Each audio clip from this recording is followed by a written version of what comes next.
Bayanlar çocuk şu ilk çıkaran da biraz vardı. Şunla ikisi de fazla.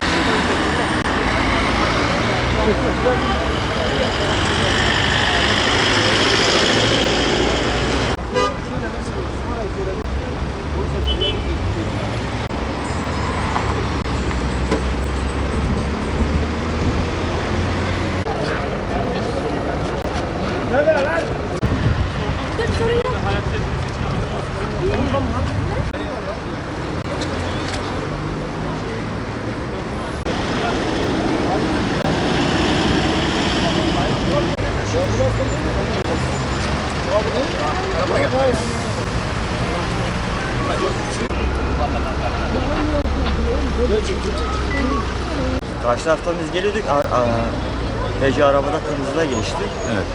Biz frene asıldığımız halde geldi. İsterseniz çarptı. Karşı tarafta var. Herhalde 5 kişi geldi. Bir de çocuk. 4 kişi bir de çocuk. 5.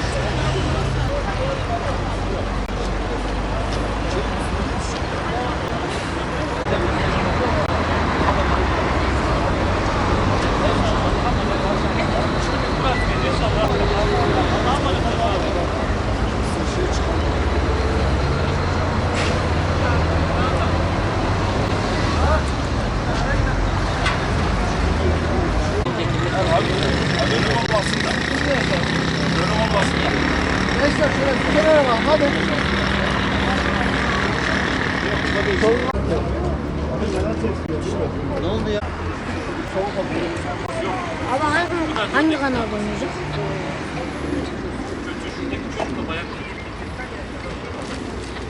Hemen abla geç abi. Orada duruyor.